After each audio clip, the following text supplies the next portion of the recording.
Welcome, everyone, to Funding That Lasts, Mastering Donors, Fundraising, and Grant Writing.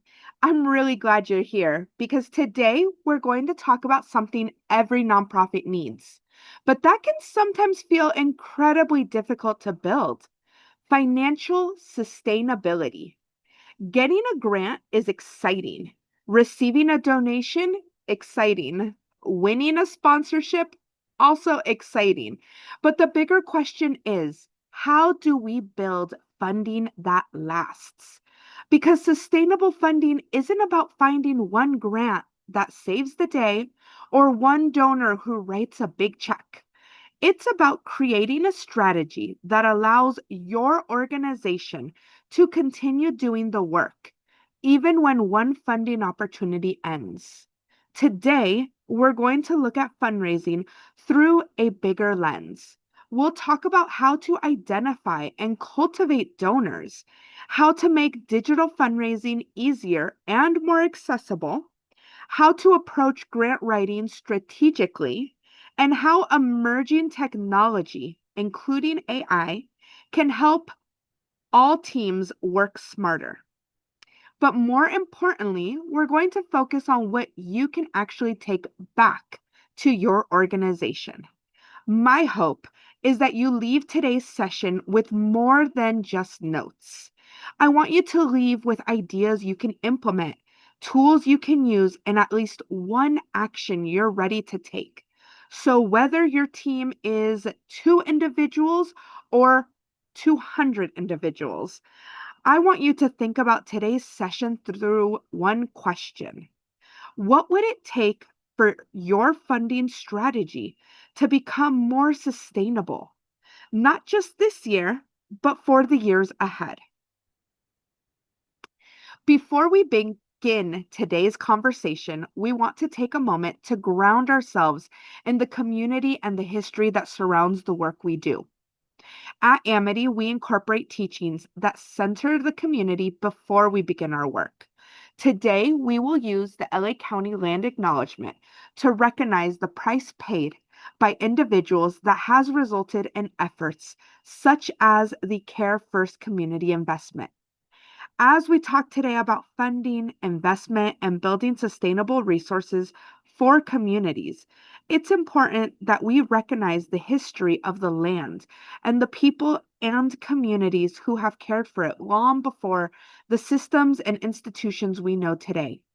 We recognize that we occupy land originally and still inhabited and cared for by the Tonva, Tataviam, Serrano, Quiche, and Chumash peoples. We honor and pay respect to their elders and descendants. We acknowledge that settler colonization resulted in the genocide of the First Peoples.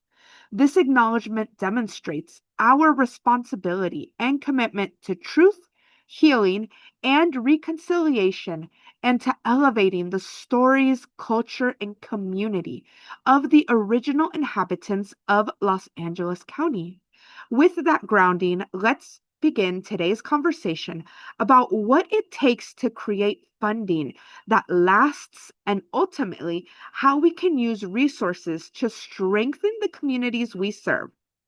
Welcome, everyone, to Funding That Lasts, Mastering Donors, Fundraising, and Grant Writing. So, where are we going today? I want you to think of this session as moving from simply looking for funding to building a funding strategy. Because sustainable fundraising isn't about finding one perfect grant, one generous donor, or one fundraising event that saves the day. It's about building multiple pathways to support your mission. Today, we are going to explore 4 pillars that can help you do exactly that. First, we have the donor magnet. This is about looking beyond the traditional idea of fundraising and asking a different question. Who is already connected to the work we're doing?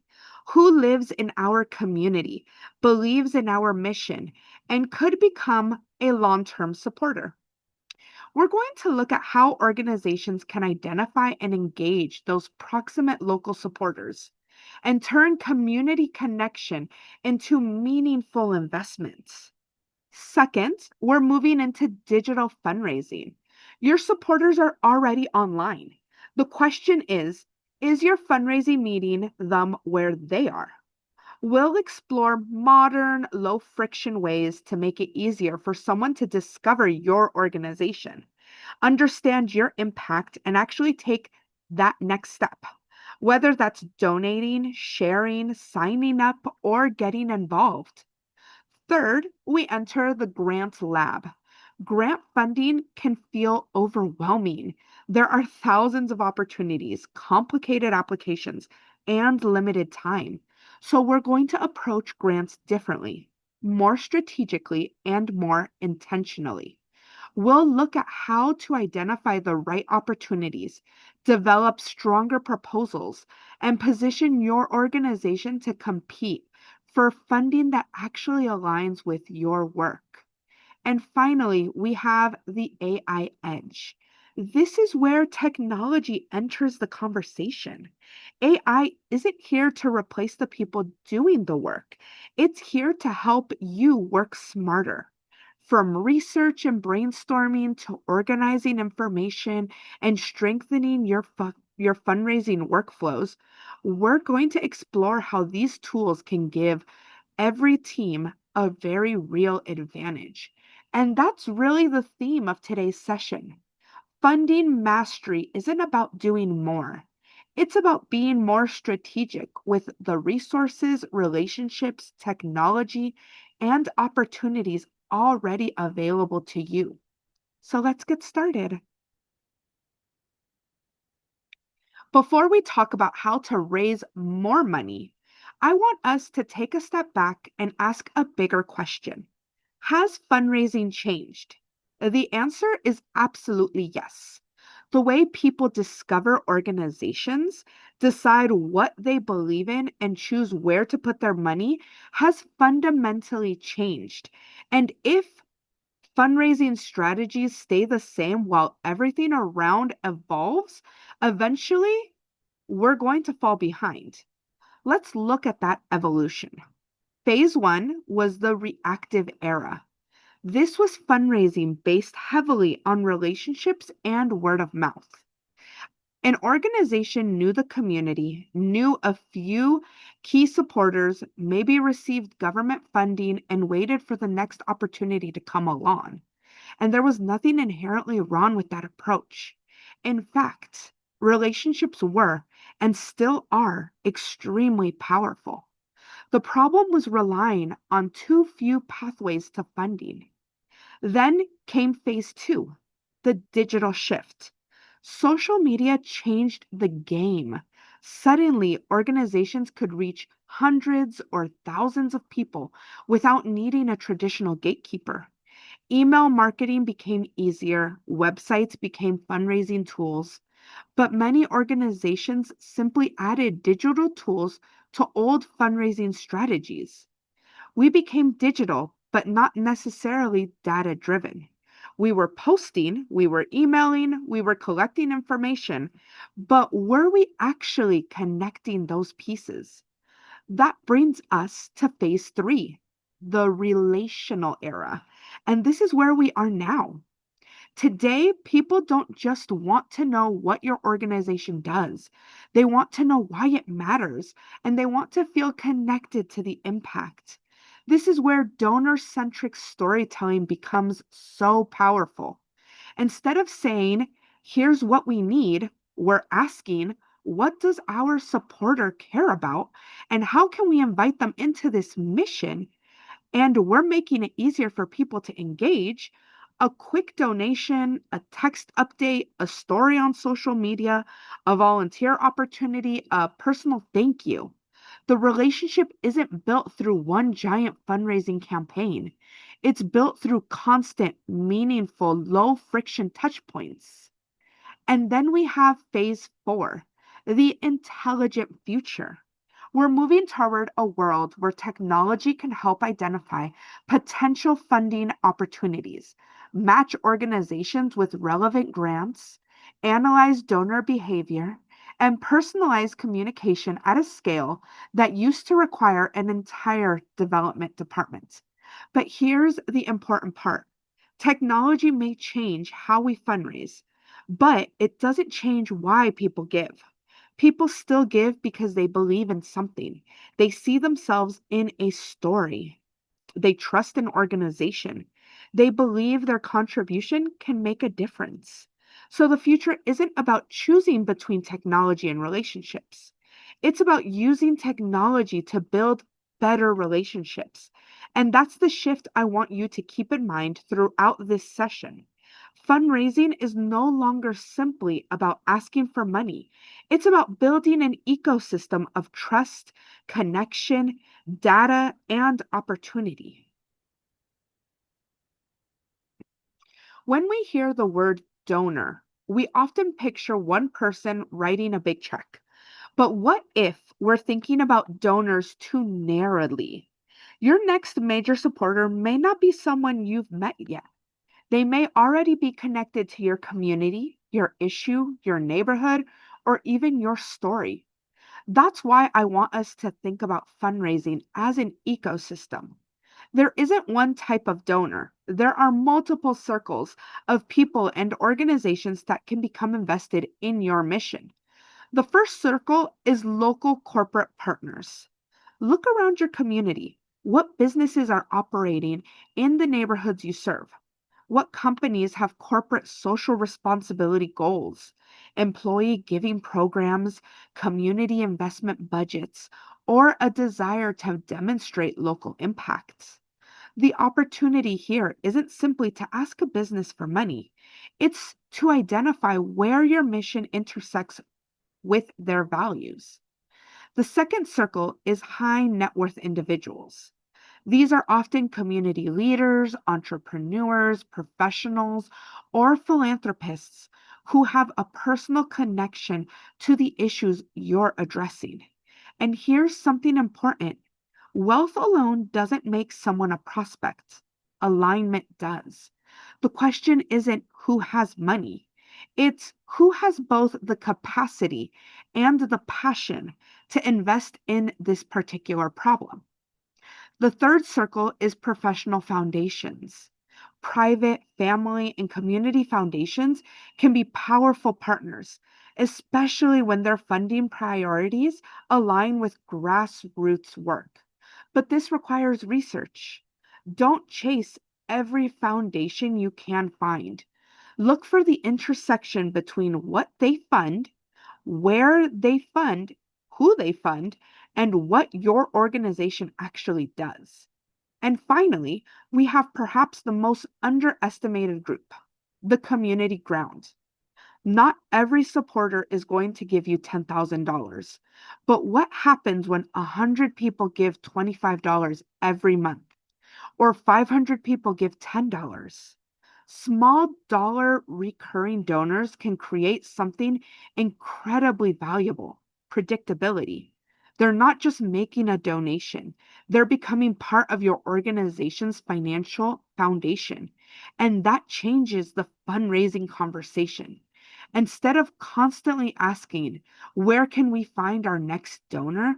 We begin asking, how do we build relationships across an entire ecosystem of supporters?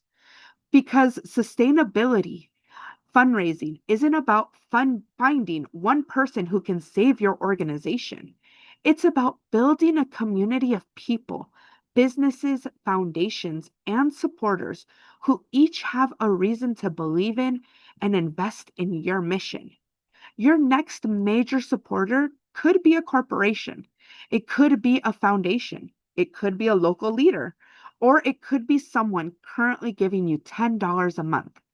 The opportunity is not just finding donors, it's learning to see the donor ecosystem that's already around you.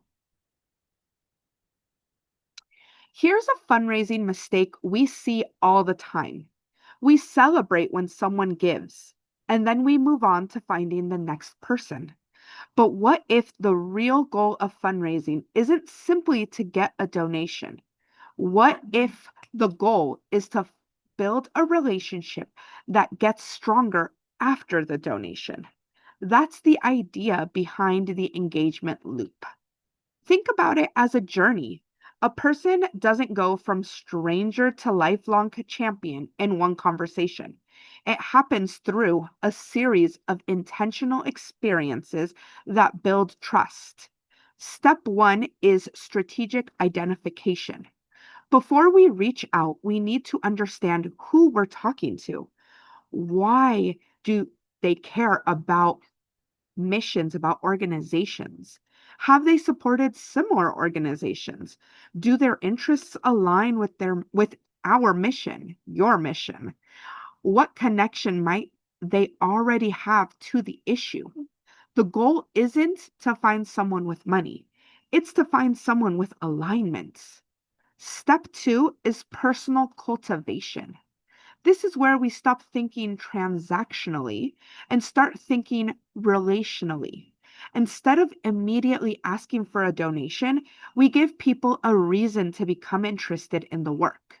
Invite them to visit your program, share an impact story, send them something meaningful, introduce them to the people behind the mission. We're creating an experience before we're making an ask. Step three is the bold invitation. Eventually, you have to ask. And sometimes organizations get so uncomfortable asking for money that they make the request vague. Don't say, "We'd love your support." Tell them what you're inviting them to do and what their support will make possible. A clear ask demonstrates confidence. You're not apologizing for your mission. You're inviting someone to invest in it. Step four is radical stewardship. And this may be the most important step. Once someone gives, the relationship doesn't end, it begins. Thank them personally. Show them what happened because of their investment. Share progress. Be transparent when things don't go according to plan. Let them see the people behind the numbers. Don't only contact donors when you need another check. If the only time your donor hears from you is when you're asking for money, you've built a transaction, not a relationship. And finally, step five, advocacy and referral.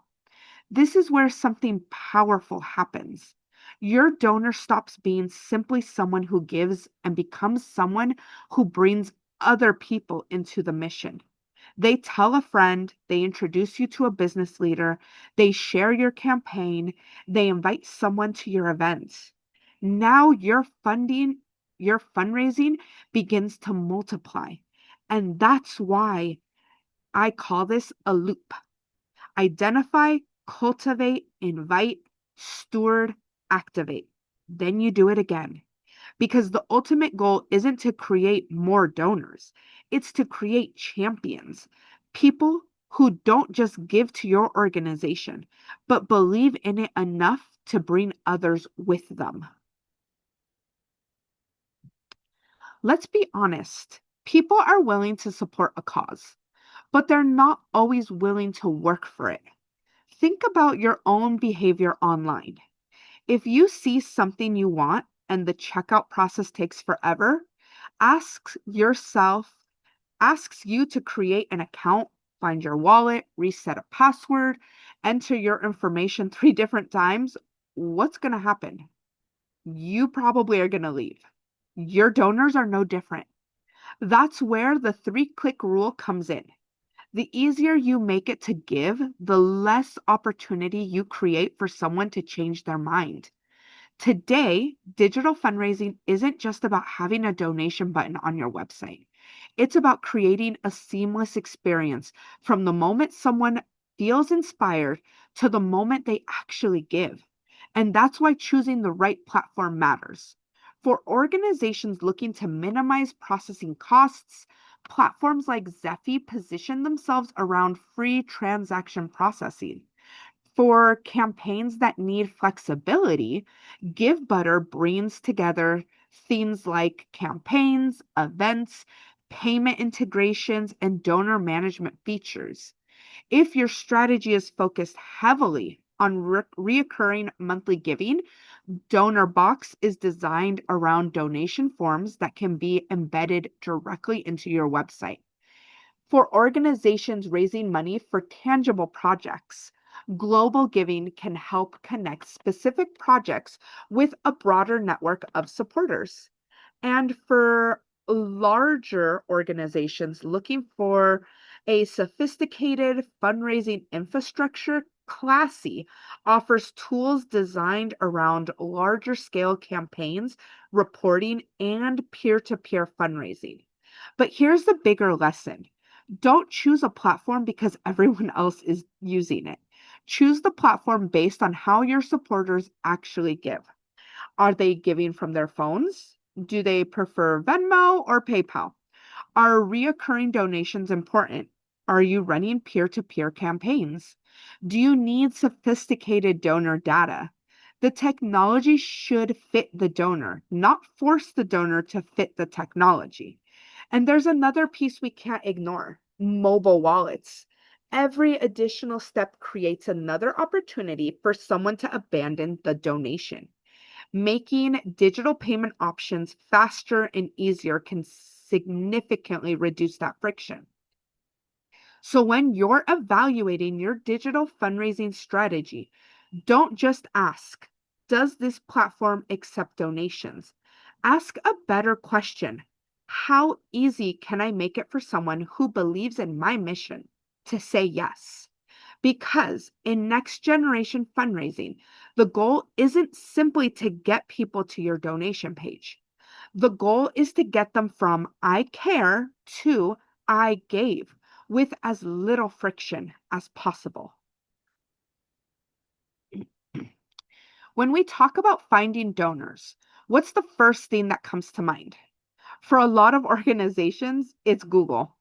We search for foundations, we look for wealthy individuals, we search for companies with giving programs. But what if we're looking in the wrong direction? Sometimes your next donor isn't across the country, they're 5 miles away. That's the idea behind the adjacent map strategy. Proximity can be more powerful than net worth. Think about the businesses surrounding your program: the local restaurant, the neighborhood coffee shop, the independent clinic, the small business owner who drives past your program every morning. These people aren't just potential donors, they're witnessing the same community you're serving. They see the families, they see the challenges, they see the changes happening in the neighborhood. And that creates something money can't manufacture: proximity and shared community investments. So instead of asking only who has the most money, start asking who is close enough to understand why this work matters. Then we take that idea and apply it to the 70-20-10 revenue mix. The goal is not to build your entire fundraising strategy around one source of money, it's to create balance. 70% comes from individual donors. These are the people who believe directly in your mission and who become reoccurring supporters. 20% comes from local corporate partners and sponsorships, businesses that have a reason to invest in the community where they operate.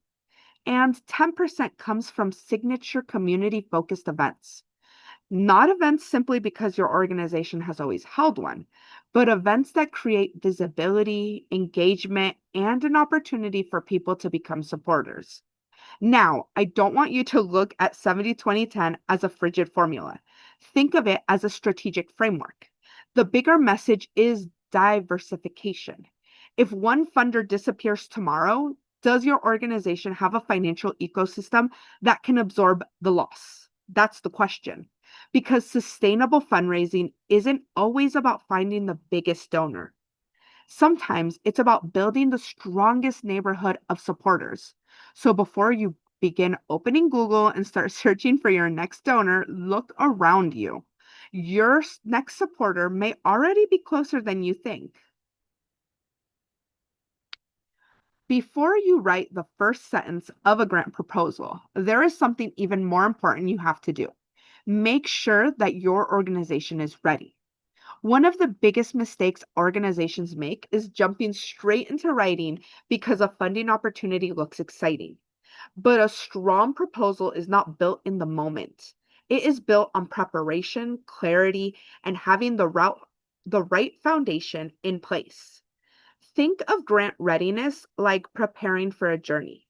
Before you decide where you're going, you need to make sure you have the map, the tools, and the resources to get there. There are four key steps every organization should complete before writing a single word. Step one, build your document repository. The first step is organization. Every nonprofit should have a master grant folder, a centralized place where your essential documents live and are ready to go. This includes your 501c3 determination letter, your board information, your organizational documents, financial statements, previous proposals, program data, and impact stories. Why does this matter? Because grant opportunities often move quickly. Being prepared allows your team to spend less time searching for documents and more time developing a strong strategy. Step two, define the problem. Find your so what. The second step is clarity. Before asking for funding, you need to clearly answer one question. So what? Why does this issue matter? Who is affected? What happens if nothing changes? This is where local data becomes powerful. Funders don't just want to know when a problem exists. They want to understand how that problem shows up in your specific community. The strongest organizations connect data with lived experience. They don't just describe a challenge, they help funders understand why action is necessary. Step three, map your outcomes. The third step is knowing what success looks like. A common mistake in grant writing is focusing heavily on activities, what we will do, but not clearly defining what will change because of those activities. Outcome mapping helps you move from action to impact. This means creating SMART goals, goals that are specific, measurable, achievable, relevant, and time bound. Instead of saying we will provide workforce services, a stronger goal might be within 12 months, 75% of enrolled participants will complete job readiness training, and 50% will secure employment within 6 months of completion. Clear outcomes help funders see the impact they are investing in. Step four, practice budget transparency. Finally, we need to talk about one of the most important and sometimes uncomfortable parts of grant readiness, the budget. A strong budget tells a story. It shows funders that you understand what it takes to deliver quality services. Your budget should reflect the true cost of your program, including staffing, materials, technology, evaluation, and the operational support needed to keep the organization running. Remember, overhead is not the enemy. Behind every successful program are people, systems, facilities, and infrastructure that make the work possible. So, grant readiness is about more than having a good idea. It is about building the foundation that allows your organization to confidently communicate its impact. When you have your documents organized, your problem clearly defined, your outcomes mapped, and your budget aligned, writing becomes easier and your proposal becomes stronger. The best time to prepare for a grant opportunity is not when the application opens. The best time is now. Let's talk about the hardest parts of fundraising. Well, at least one of the hardest parts of fundraising, finding the right grants. Because the truth is, there are opportunities everywhere. But opportunity doesn't always mean alignments. You can spend hours searching databases, reading eligibility requirements, and chasing grants that were never designed for your organization in the first place. So, instead of thinking of grant research as a scavenger hunt, I want you to think of it as using a treasure map. The first part of that map is forensic intelligence. Tools like Candid can help you investigate private foundations, looking at where they give, what they fund, and the kinds of organizations they've supported before. Then there's grants.gov, the central hub for federal funding. Federal grants can be more complex, but they can also provide significant opportunities for organizations that are ready to scale their impact. And then there are platforms like Instrumental, which can help automate part of the discovery process by matching projects with potential grant opportunities and helping organizations track deadlines. But here's where things get really interesting. You now compare grant research with artificial intelligence. Think of AI as your co pilot, not the person flying the plane. Instead of asking AI something vague like, write me a grant, give it the information you already have. Give it your community data. Give it your program notes. Give it your outcomes. Give it the funder's priorities. Then give the AI a role. For example, you might say, act as an expert regional grant reviewer. I'm going to provide you raw community program notes and field data. Transform this information into a compelling statement of need using standard grant writing frameworks. Keep it scannable, use clear headers and bullet points, and maintain an urgent, empathetic, data driven tone. Notice what happened there? You're not asking AI to invent your story. You're asking it to help you organize and communicate the story you already know. And that distinction is incredibly important. The AI can help you identify platforms, patterns, structure information, strengthen language, and even look at your draft through the eyes of a potential reviewer. But you still have to bring the facts. You still have to verify the data, and you still have to make sure the final proposal reflects your organization's actual voice and capacity. So think about the modern grant hunter this way. Research tools help you find the treasure, and AI helps you navigate the map. But you're still the one deciding where you're going and why the destination matters. So, we've found the opportunity. We've identified the right funder. Now comes the question every grant writer eventually has to answer. How do I make them say yes? Because a winning proposal isn't just about having a great program. It's about making the reviewer believe in the problem, believe in the solution, and ultimately believe in your organization's ability to deliver. And that story is built within 5 essential pieces. Let's start at the end with the sustainability plan. A funder is making an investment, but they don't want that investment to disappear when the grant period ends. They want to understand what happens next. Your sustainability plan answers a simple question. If we invest in you today, how will this work continue tomorrow? Next is logic. This is where you connect the dots between what you do and the lives you change. It's not enough to say we will provide 500 hours of services. The bigger question is what happens because those 500 hours happened? Strong proposals create a clear line from activities to outcomes to meaningful, measurable change. Then you have the method.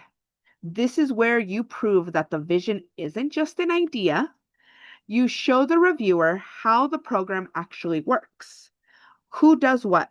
When does it happen? How are participants recruited? Who is responsible? What partnerships make it possible?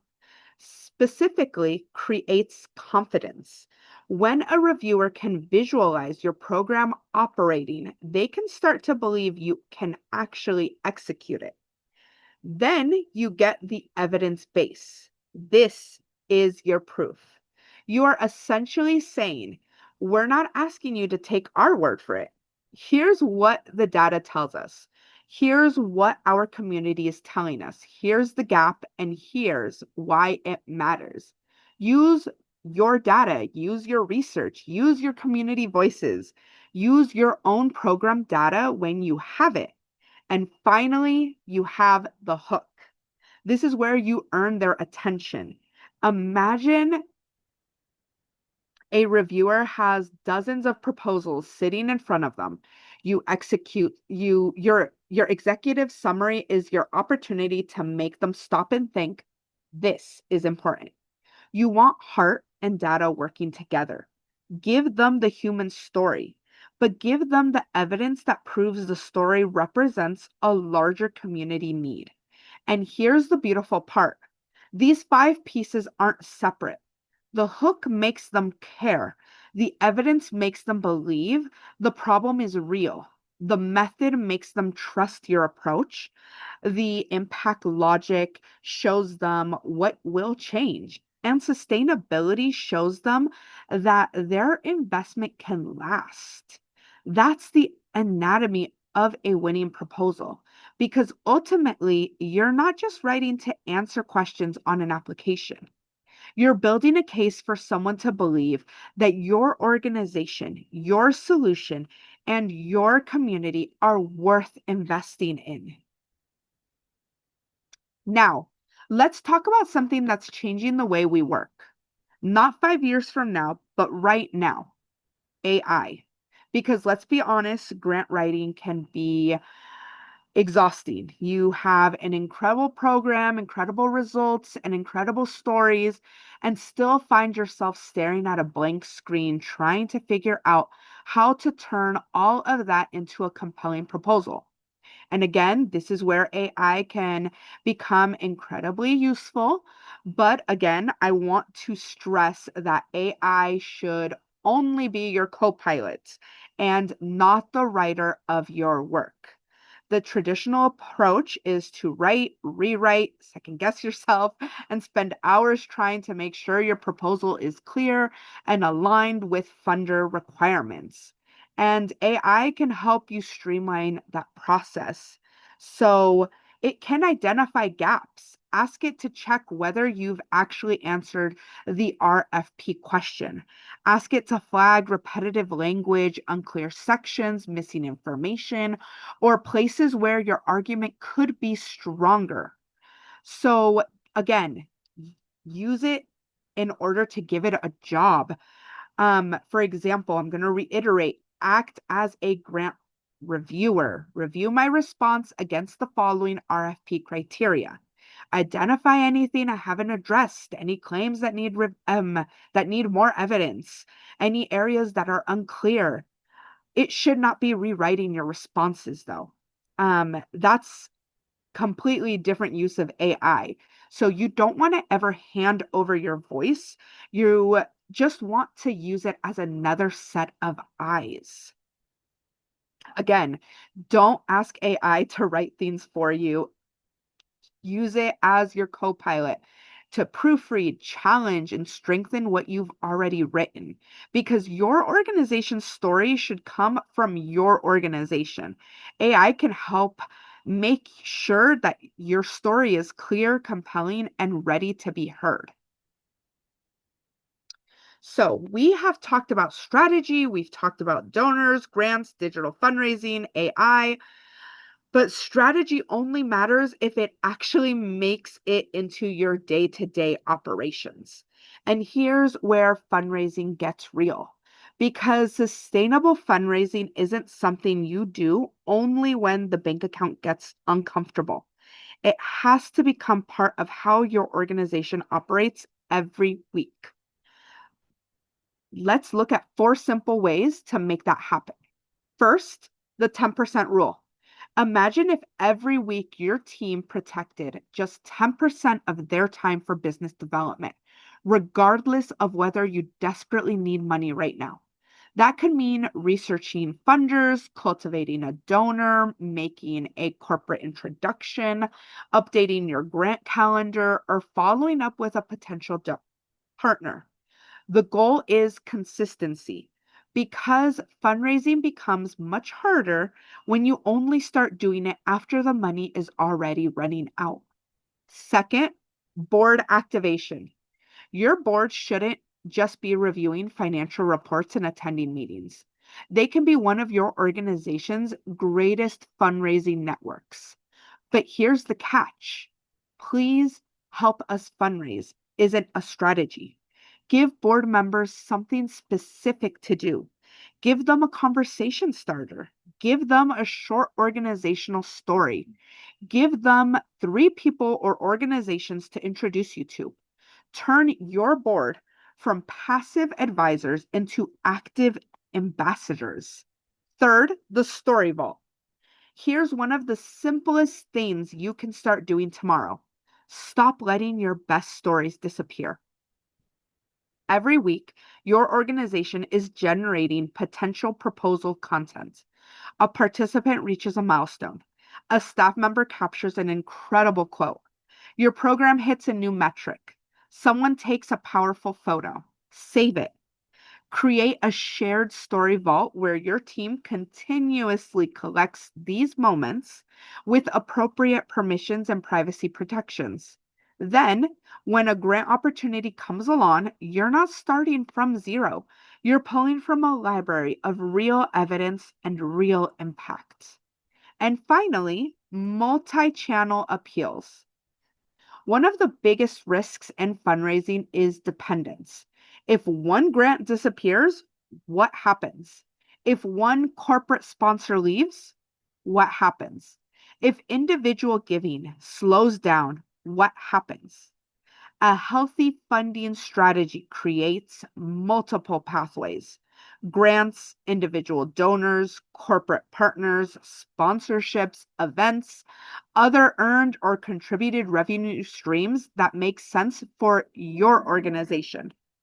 The goal isn't necessarily to have every possible funding source, it's to make sure one lost opportunity doesn't threaten the entire organization. And that's really the message behind practical execution. Fundraising doesn't have to be a separate department, a crisis response, or something you think about only when a grant deadline appears. It can become part of your organization's rhythm. 10% of the week, an activated board, a living story vault, multiple revenue channels. Small, consistent actions can create something much bigger. A funding strategy that doesn't depend on luck, it depends on systems. We've covered a lot today. New tools, new strategies, new ways of thinking about funding. But here's the danger with any great training. You leave inspired, and then Monday happens. The notes get saved, the slides get downloaded, and 6 months later, nothing has actually changed. So I want to end with something very simple. Don't let new information sit idle. I'm not asking you to transform your entire fundraising strategy tonight. I'm asking you to make one operational move within the next 24 hours. You have 3 options. Maybe your next move is the platform move. Open a free fundraising platform like Zephy or GiveButter and actually test your donor experience. Don't just create the account, walk through it on your phone. Ask yourself, if I were a donor, how many steps would it take me to give? Maybe your move is the AI engine move. Take information you already have, your field notes, program data, community statistics, and run it through the editing workflow we discussed. Ask AI to help you organize and strengthen your statement of need. Not invent it, not write your story for you. Help you see where your story is strong and where it's missing something. Or maybe your move is the habit move. Open your calendar and schedule that 10% fundraising block. Protect the time, make it reoccurring, and use it for relationship cultivation, grant research, donor follow-up, or partnership development. Because here's what I want you to remember. Action creates momentum. You don't need to leave this webinar with a completely redesigned fundraising department. You need to leave knowing exactly what you're going to do next. So before you close this screen, choose one, please, not three, not 10, one, and make yourself a promise. Within the next 24 hours, you're going to turn something you learned today into something your organization actually does. Because knowledge is valuable, but implemented knowledge is what creates change. So we've talked about the tools, we've talked about the strategy. Again, but the real question is, what are you going to do with it? Because information feels productive. Again, you took notes, you saved templates, you bookmark websites, you say, I'm going to work on that. And again, sometimes things don't happen within a day. And 24 hours may seem like a quick turnaround. So let me challenge you one more time. I want to give you a simple 30-day launch pad, not a massive transformation, just 4 weeks of intentional movements. Week 1 is audit and organize. Before you chase new funding, make sure you're ready for it. Clean up that master grant folder. Verify your legal and organizational documents. Make sure they're digital, current, easy for your team to access. You're creating the foundation before you start building. Week 2 is the coffee campaign. This week is all about relationships. Identify 5 people or organizations in your community who could potentially become supporters, partners, or connectors. And don't start with an ask. Invite them to coffee, invite them to learn about your work. Ask about what they care about. Start a relationship. 5 conversations may not immediately produce 5 donations, and that's completely fine. The goal is to expand your network. Week 3 is your AI pilot. Now take something you're already working on, a statement of need, an executive summary, another piece of a proposal, and use AI as your thought partner. Again, give it a job. You're not outsourcing your voice. You're testing how technology can make your existing workflow more efficient. And then week 4, the first submission. This is where you stop preparing and actually put something into the world. Submit one funding request, launch one digital campaign, send one sponsorship proposal. Whatever makes sense for your organization, complete it. Because the goal isn't perfection, the goal is momentum. And look at what can happen in just 30 days. Week 1, you're organized. Week 2, you've created new relationships. Week 3, you've tested a new technology. Week 4, you're actually asking for support. That's a completely different organization from the one that started this month. So don't think of this as a 30-day fundraising plan. Think of it as a 30-day proof of concepts. Proof that your organization can move from knowing what to do to actually doing it. Because sustainable fundraising isn't built in one giant moment. It's built through small actions, repeated consistently until those actions become part of how you operate. And that brings us to the end of our session. Today, we talked about fundraising differently, not just as the act of asking for money, but as the process of building relationships, creating systems, using technology strategically, and creating multiple pathways to sustainable support. Again, my challenge to you is simple. Don't wait for the perfect moment to begin. Take one thing from today's session and put it into practice. Maybe that's identifying a new donor. Maybe it's organizing your grant materials. Maybe it's testing AI. Maybe it's simply reaching out to someone in your community and starting a conversation. Whatever you choose, take the first step. And of course, we want to continue the conversation behind today's webinar. So if you have any questions, need technical assistance, or want to talk through how these strategies could apply to your organization, please reach out to us at tpata@amityfoundation.org. Thank you for your time and most importantly, for the work you're doing in your communities. We hope you leave today not just with more information, but with a clear next step and the confidence to take it. Thank you, everyone, and have a fabulous day. Bye.